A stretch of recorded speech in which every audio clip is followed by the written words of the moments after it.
자, 오늘 우리 함께 나눌 말씀. 본문 말씀은요, 이사야서 53장 4절 6절 말씀입니다.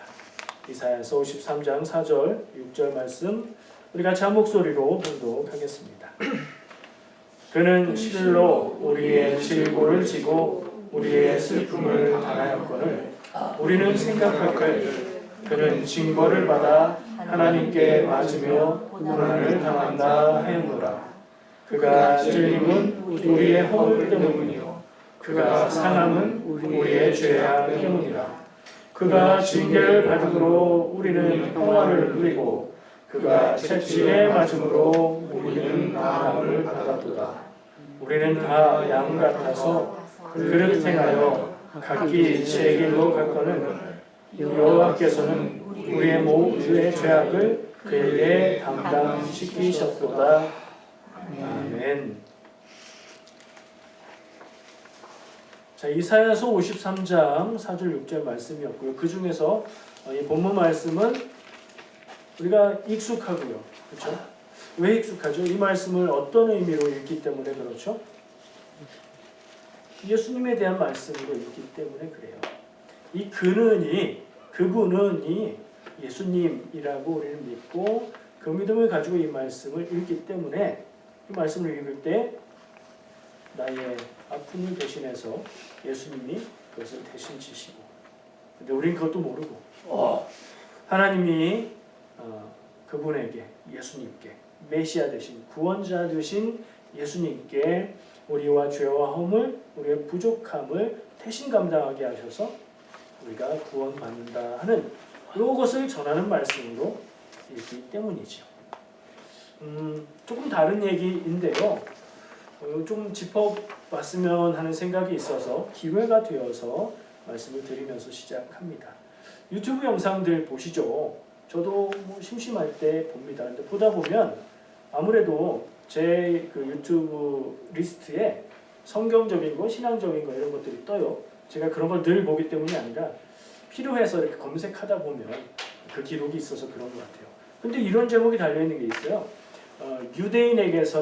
유대인에게는 금서인 이사야 53장을 읽어보게 했다. 혹은 유대인에게 이사야 53장과 복음서의 말씀을 읽게 하였더니 그 말씀을 보고 이것은 예수님에 관한 이야기가 확실하다 이렇게 말하더라. 그런 영상 본 적 있으세요? 그런 제목 본 적 있으세요? 저만 봤나요? 근데 그런 영상이 제법 많아요. 숫자로 보면. 근데 제가 좀 이상하다고 생각한 게 유대교인이잖아요. 유대교인들은 우리가 상식으로 알지만 성경을 우리처럼 신약, 구약을 다 성경으로 보지 않습니다. 그럼 뭘 성경이라고 해요? 구약 성경만 인정할 수 있는 경전이다. 이렇게 생각하고 따로 이름 붙여서 구약 성경이라는 말은 신약 성경이 있어서 구약 성경이니까 구약이라고 부르지 않고 타나크라고 불러요. 구약을 가리키는 유대인의 용어인데, 그러면 유대인들은 사실은 기독교인들보다 더 오래 이 구약 성경에 대해서는 더 오랜 시간 말씀을 읽고 연구하고 묵상하고 해석하고 해왔겠죠. 그런데 이 유대교인들이 이사야 53장 말씀을 읽으면 기독교인이 돼버리기 때문에 그건 읽으면 안 된다. 이렇게 할 리가 있을까 하는 의문이 들었어요, 저한테. 그러니까 좀 전에 얘기했던 그런 제목의 유튜브의 내용들이 안 믿어졌어요. 여러분들 유튜브 내용들 보시면서 이상하면 믿지 마세요. 그리고 확인해 보세요. 확인해야 돼요. 무조건적으로 믿으면 안 됩니다. 그래서 확인해 보니까 아니나 다를까 그렇지 않대요. 물론 제가 유대인들을 다 조사해 본 건 아니에요. 근데 간접적인 증거들로 볼 때 그렇지 않은 것 같았어요. 왜냐하면 유대교인들은 성경을 누가 해석하고 가르치죠? 랍비들이 그 역할을 해요. 유대교의 랍비들은 이사야 53장, 우리가 읽은 이 말씀들, 이사야 53장 전체가 제목을 붙이면 고난받는 종이라고 제목을 붙일 수 있는 내용이거든요. 이사야 53장의 내용은 고난받는 종을 통해서 백성들이 구원받는 얘기다. 요거는 누구도 아니라고 할 수 없어요. 이사야서 53장의 내용 자체가 그 내용이기 때문에. 그런데 아까 우리가 얘기한 것처럼 기독교인들은 그 고난받는 종이 누구냐? 예수님이시고 그래서 그 예수님이 우리의 구세주시고 이렇게 믿고 고백하는 거예요. 근데 유대교인들은 이 말씀을 보면서 우리랑 다르게 봐요. 그건 좀 알 필요가 있어요. 그럼 어떻게 보냐? 우리는 당연하게 그 얘기만 들어서 다른 생각이 안 나죠? 신약 성경이 없다. 예수님을 인정하는 구원자로 인정하는 내용이 없다고 생각하고 한번 상상해 보세요. 어떻게 할 수 있을까? 유대교인들은요. 랍비들이 이런 해석을 합니다. 이 이사야서 53장에 나오는 고난받는 종은 어떤 메시아, 어떤 특정한 한 인물이 아니고 이스라엘 백성 유대인들을 말하는 거다. 그럼 얘기가 어떻게 되죠? 이스라엘 백성 유대인들이 고난을 당하고 누군가를 대신해서 아픔을 겪고 그것이 그 누군가의 구원이 된다는 얘기니까.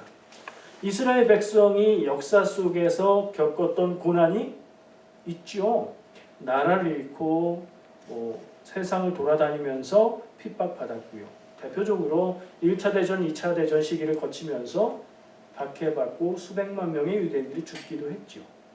그걸 거기다 딱 대입하는 거예요. 그래서 이 이스라엘 자손들, 하나님의 백성들이 역사 속에서 그런 고난을 받음으로 그것으로 인해서 다른 민족들이 구원받는다. 이렇게 해석을 해요.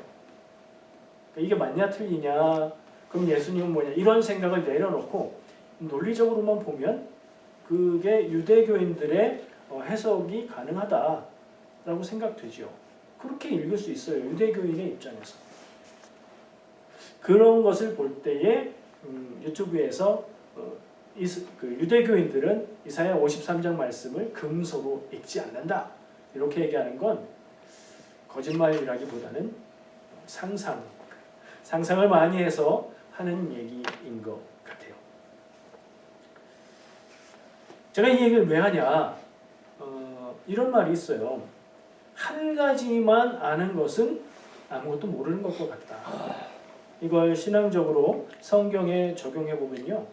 성경에 대해서 어떤 말씀에 대해서 한 가지 해석만 아는 사람은 사실은 성경의 내용도 모르는 것일 수 있다. 남들은 어떻게 생각할지, 남들은 어떻게 보는지 성경을 같이 보면서도 다르게 볼 수도 있음을 우리가 알고 그럴 때에 우리의 해석과 우리의 믿음의 고백이 어떤 의미냐 이게 확실해진다는 거지요. 이런 얘기를 교회의 역사 속에서 학자들, 유명한 교부들 이런 분들도 많이 얘기했어요. 어거스틴 아시죠? 어거스틴은 이런 얘기를 했어요. 성경을 모르는 것보다 사랑 없이 성경을 아는 것이 더 위험하다. 성경의 핵심은 사랑인데 그 핵심을 모르고 성경에 대한 지식만 갖고 있는 건 성경을 모르는 것보다 더 위험하다. 성경을 많이 아는 지식은 귀하고 중요한데 사랑이 없이 그런 지식만 갖고 있다면 그 사람은 진정한 믿음을 가진 사람이라고 볼 수 없다. 이런 얘기로 해석해 볼 수 있을 것 같고요. C.S. 루이스, 이 사람도 유명한 사람이죠. 이분은 불교의 비유를 인용해요. 불교에서 이 달을 가리키는 손가락을 얘기하는 게 있어요. 저 달 봐, 저 달. 그러면 사람들이 손가락 먼저 봐야 되죠. 방향을 봐야 되니까. 그러면 이 손가락이 뭘 가리킨다고요? 달을 가리켜요. 그러면 손가락을 통해서 달을 찾았으면 이 손가락 중요해요, 안 중요해요? 이건 안 중요하죠. 달을 가리키기 위한 방법이니까. 그래서 그거를 경월망지, 달을 봤으면 손가락은 잊어라. 이런 말로 불교에서 쓰는 표현이 있어요. 그러니까 진리를 구하는데 어떤 설명이나 비유나 그 불교 경전, 불경의 이야기들까지도 진리를 깨달은 후에는 버려라. 불교는 좀 그런 면이 강하잖아요. 그런 얘기를 인용하면서 우리도 이 말의 의미를 중요하게 볼 필요가 있다. 성경을 통해서 하나님을 아는 게 중요하지 성경 자체가 가장 중요한 것은 아니다. 성경을 신화로 만들어버리고 성경 자체를 맹목적으로 따르는 것에 문제가 있다. 왜냐? 성경을 통해서 하나님을 아는 것이 가장 중요하기 때문에. 이건 조금 주저되기도 하지만 좀 깊이 생각해 볼 필요가 있는 얘기인 것 같아요. 한 명만 더 해볼게요. 프랜시스 셰퍼, 이 이름도 많이 들어봤어요. 이분은 우리가 진리를 알아도 그 진리를 사랑으로 행하지 않으면 그것은 아무것도 아니다 라고 얘기했대요. 뭐 불편함 없이 동의가 되는 이야기예요. 자, 처음 이야기의 시작을 이 이사야서 53장 말씀을 예수 그리스도에 대한 메시아 예언으로 보는 것에 대해서 생각하는데 그렇게 보지 않는 다른 유대교인들도 있다는 얘기로 시작을 했어요. 그건 우리가 알 필요가 있어요. 다 그렇게 보아야 한다. 누구나 그렇게 보아야 한다. 그러고 싶죠. 우리의 마음은 그러고 싶어요. 근데 그렇게 보지 않는 사람도 있고 그렇게 보지 않을 수도 있다는 것을 생각할 때에 그럼에도 불구하고 우리는 이 말씀이 예수 그리스도가 메시아 되심을 말하는 것이라고 그게 우리의 믿음이다. 기독교의 믿음은 무엇이냐? 바로 그것이다. 거기까지 생각할 때의 그 고백의 의미가 참으로 살아있게 되는 것 같아서 그런 말씀을 좀 이야기를 나누어 보았습니다. 이사야가 전하는 고난받는 종. 이사야서의 말씀은 그냥 이사야서의 입장에서 정리를 하면 고난받는 종에 대한 얘기다. 근데 우리는 그 고난받는 종이 곧 메시아다. 고난받는 종은 메시아다. 그리스도 예수님이다. 이렇게 너무나 자연스럽게 연결하죠.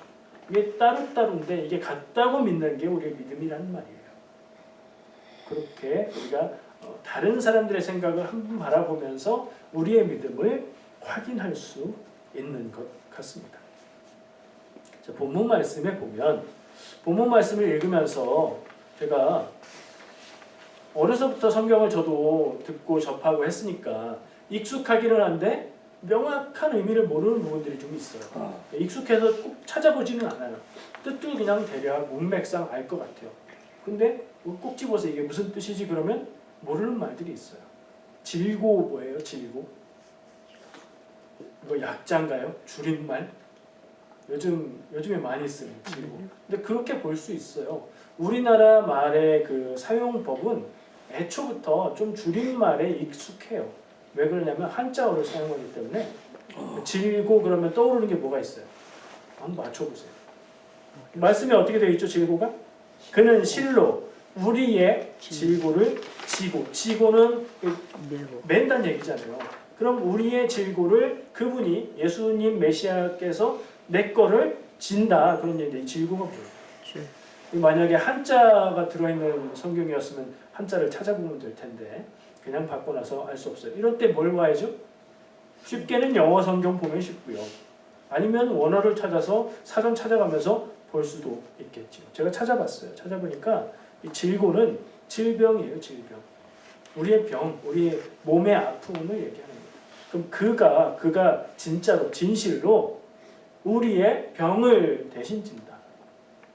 나의 몸의 아픔을 나의 구원자께서 대신 지신다.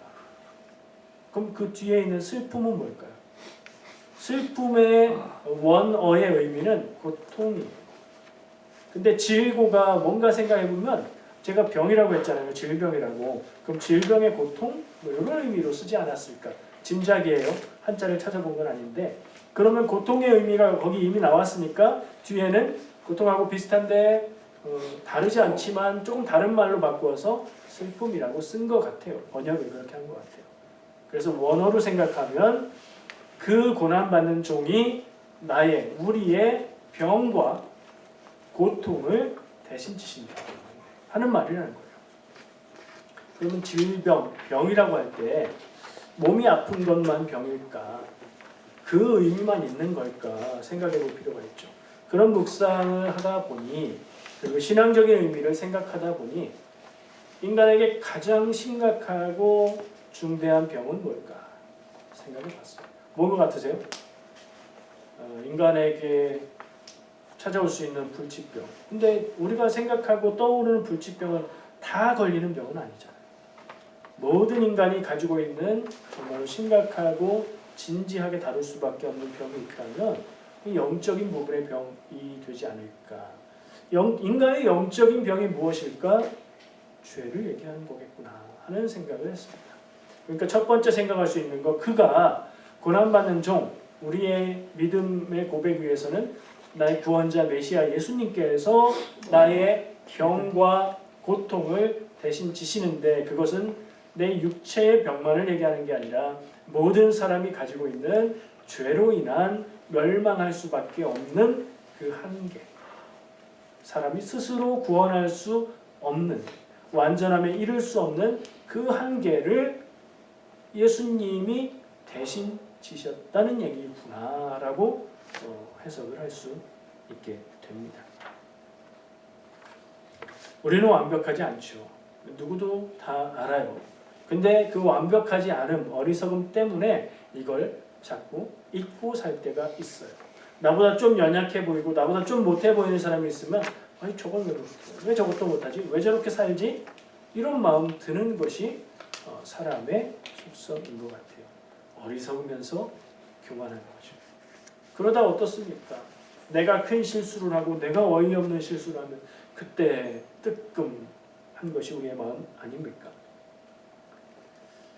완벽하지 못함, 우리에게 있어서 가장 중요하고 심각한 병이라고 할 수 있는 죄로 인한 죽음. 그것을 주님께서 고난받는 종이 되셔서 대신 지고 가신다. 그게 뭐예요? 구원. 그게 구원이고 그것을 이루시고 행하신 사건이 십자가에서 죽으신 사건이라고 보는 거죠. 근데 그분이 우리가 당할 질병의 아픔과 인생의 고통을 대신 감당하고 우리 죄로 인한 죽음의 벌을 대신 당하는데도 이 말씀에 나오는 얘기예요. 그렇게 하는데도 여기까지는 우리가 알아요. 그런데 우리는 뭐라고 말한다?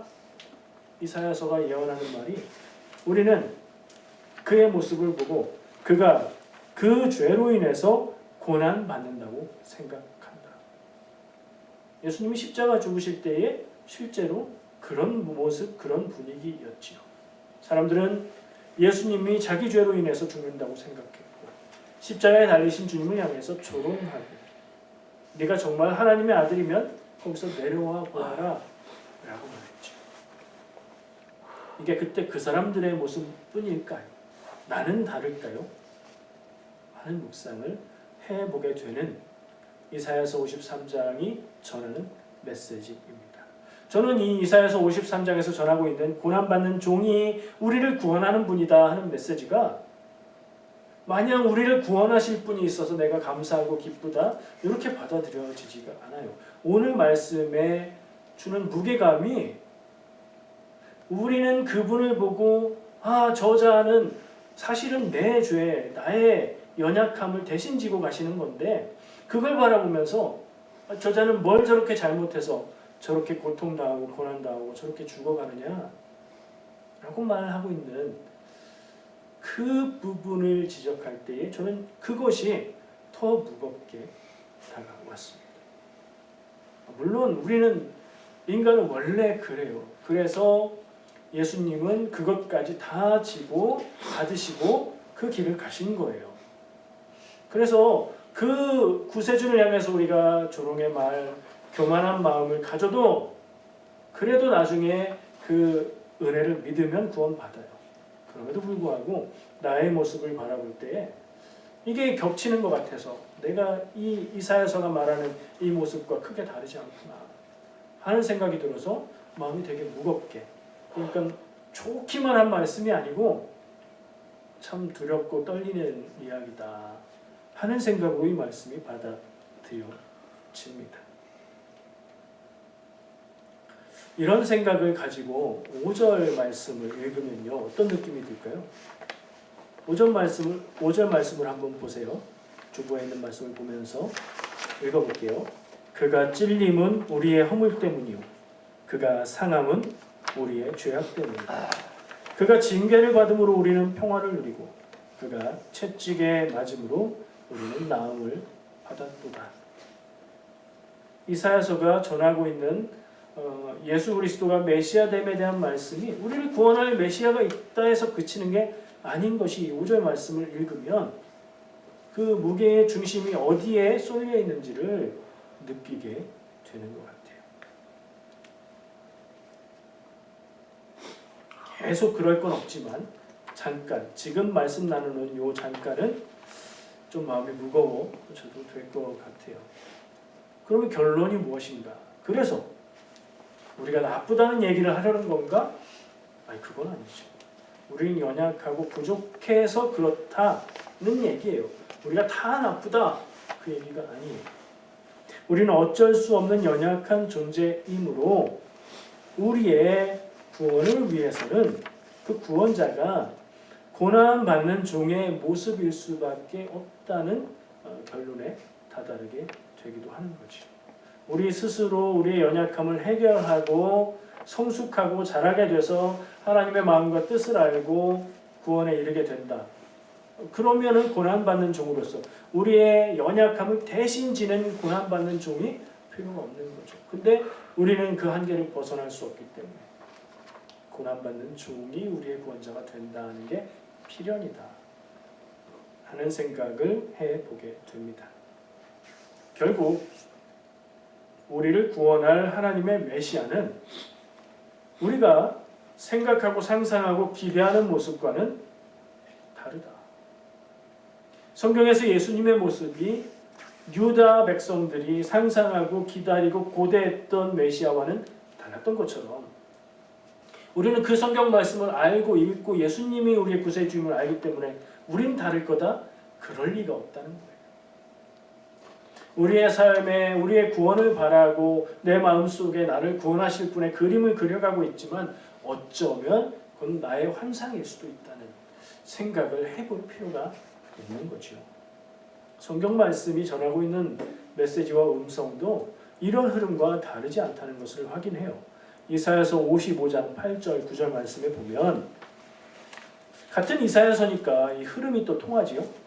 이는 내 생각이 너희의 생각과 다르며 내 길은 너희의 길과 다름이니라. 여호와의 말씀이니라. 이는 하늘이 땅에서 높음같이 내 길은 너희의 길보다 높으며 내 생각은 너희의 생각보다 높음이니라. 라고 이사야를 통해서 하나님의 음성으로 말씀을 전하고 있는 걸 들어보면 그래요. 또 한 군데 볼게요. 고린도전서 1장 25절 신약에서도 그런 목소리를 전하는데요. 하나님의 어리석음이 사람보다 지혜롭고 하나님의 약하심이 사람보다 강하니라. 아멘. 편지를 쓰면서 이런 말을 적었는데 사도 바울은 얼마나 지혜가 풍부하고 인생에 대한 통찰이 깊어서 이런 표현을 할 수 있을까 하는 생각이 들 정도로 정말 그래요. 어떻게 그랬을까요? 하나님이 영감을 주심으로 하나님의 뜻을 깨달을 때에 이런 표현들을 할 수 있게 된 거겠지요.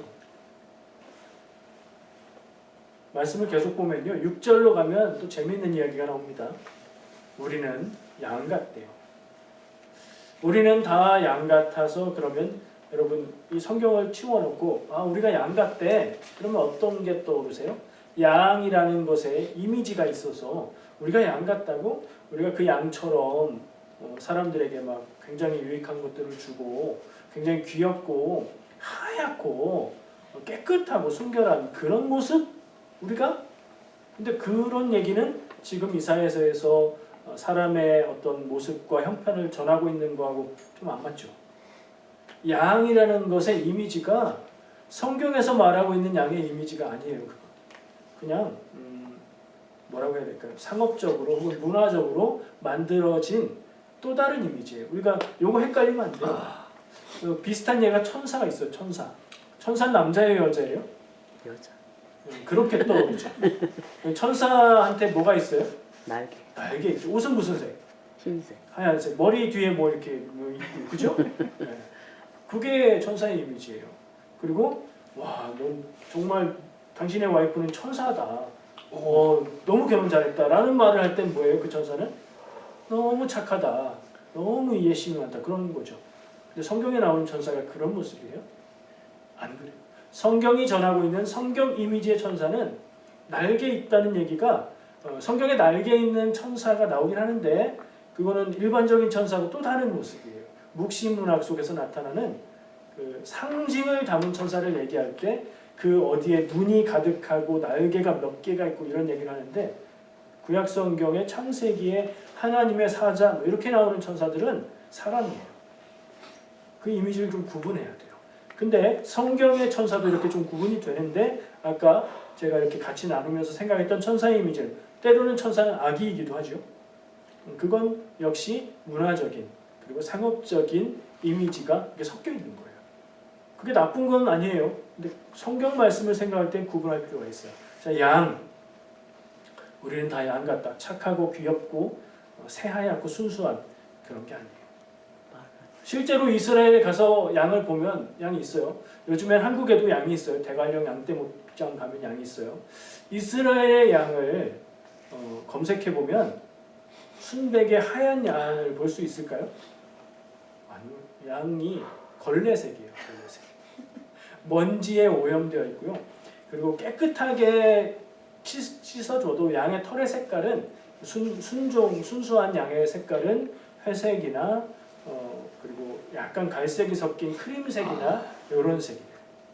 근데 뭐 그런 색도 자연에서 볼 수 있는 흰색이라고 말할 수 있긴 하겠지만 우리가 상상하는 순백의 그런 하얀색은 아니라는 거고요.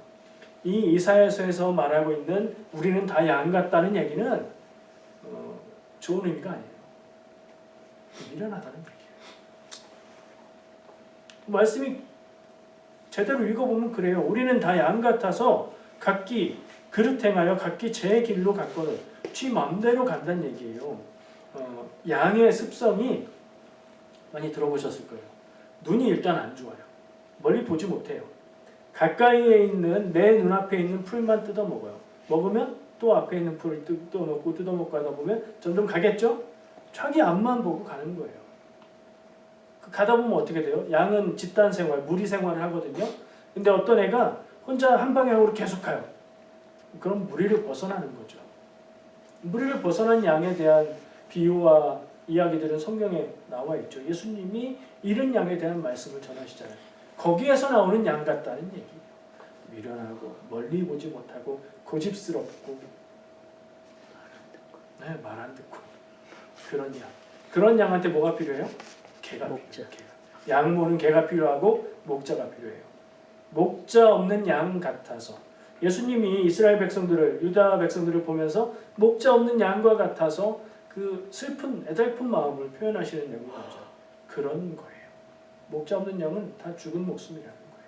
근데 현대에 양들이 남아 있죠. 실제로 제가 얘기한 양들이 그런 특징만 갖고 있다면 이건 살아남을 수 없어요. 유전적으로 자연에서 벌써 멸종했어야 돼요. 양들이 어떻게 지금 살아남아 있을까요? 양이 자연에서 야생으로 자라는 양이 흔한가요? 아니, 가축이 됐기 때문에 남은 거예요. 양이 사람에게 주는 게 많아서 가축이 돼서 그리고 사람들이 키우기 좋은 습성도 갖고 있기 때문에 양이 가축으로 살아남은 거예요. 그 부분을 좀 볼 필요가 있어요. 양은 일단 양이라고 얘기하면 좀 부정적인 이미지들을 한 손에 들고 또 한편으로는 가축으로 삼기 쉬운 그런 속성이 있는데 무리 생활을 하고 그리고 폭력적이지가 않아요. 폭력적이지 않아서 통솔을 해도 덤비거나 들이대거나 도망가거나 물거나 그러지 않아요. 그럼 좋은 목자를 만나면 양들은 좋은 삶을 살 수 있는 거예요. 성경에서 여러 군데서 양에 대한 비유들을 얘기하죠. 이스라엘 사람들은 양을 키우면서 살았기 때문에 그런 비유가 나오는 거예요. 좋은 목자는 양떼를 좋은 풀이 있는 곳으로 인도하고 마실 물이 있는 곳으로 인도하고 동물들의 짐승들의 해로부터 보호해준다. 여기에서 이 부분에서 오늘 말씀에 어떤 깨달을 바가 있는 부분을 만나게 돼요. 우리는 다 양 같아요. 첫 번째 미련하고 고집스럽고 눈앞만 보고 살아요. 그렇지 않아요? 정말 눈앞에 있는 일, 당장 급한 일만 바라보고 살다가 중요한 일을 놓쳤네, 중요한 걸 까먹고 있었네. 그럴 때가 한두 번이 아니에요. 우리가 그렇단 말이에요. 정말 그렇구나. 찰떡 같은 비유구나. 그런데 양 같아서 좋은 목자를 만나서 좋은 목자에게 잘 순종하며 따라간다면 그 양은 건강하게 행복한 삶을 살겠죠. 우리는 그런 양 같아야 된다는 깨달음을 얻게 됩니다. 근데 이 말씀에서는 우리는 다 양 같아서 그릇 행하여 잘못된 길로 가서 각기 자기 마음대로 갔다. 그럼 망하는 거예요. 그럼 죽는 거예요. 그래서 여호와께서는 하나님은 모두의 죄악을 그 양 같은 우리 모두의 죄를 그 고난받는 종 메시아 예수 그리스도에게 담당을 시키셨다. 이 양 같은 사람들을 구원할 길은 그것밖에 없기 때문에 라고 얘기하는 말씀인 거예요.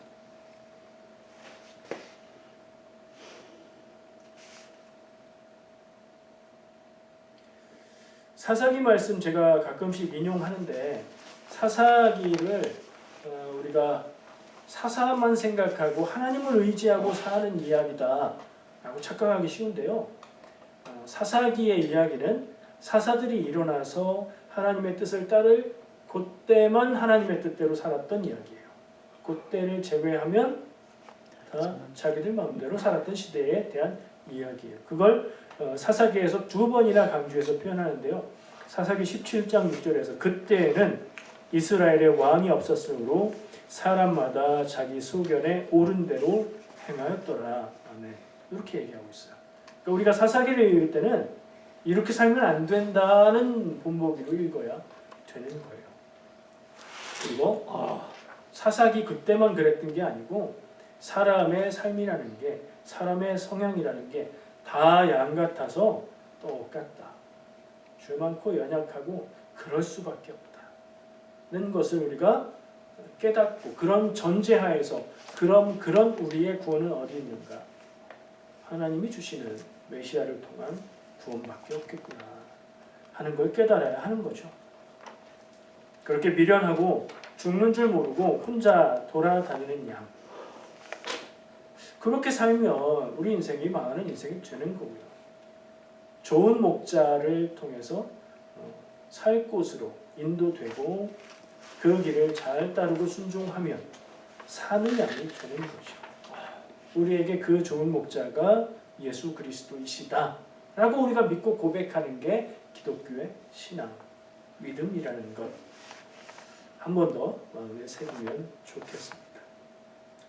그래서 오늘 말씀의 제목을 본문에서 따서 우리는 생각하기를 이라는 제목을 달았어요. 그리고 본문 말씀에서는 우리는 생각하기를 그가 자기 죄를 인해서 그 고난을 받는다고 생각한다.